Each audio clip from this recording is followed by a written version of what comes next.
দিদি দরজার একটু দিয়ে দিন না, দরজার একটু দিয়ে দিন।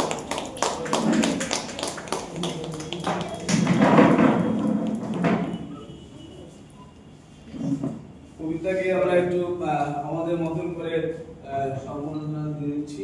তারপরে কবিতার নিজের একটা জার্নির কথা, দু চার কথা বলবেন, এবং তারপরে আমাদের দ্বিতীয় নাটক আজকে শেষ প্রযোজনা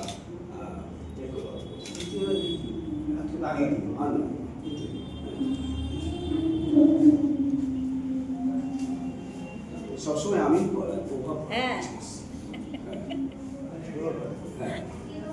এইটা ভালো, খুব ভালো। তিলোত্তমার নাটক দেখার পরে তুমি আর সাহসটা পেলে না।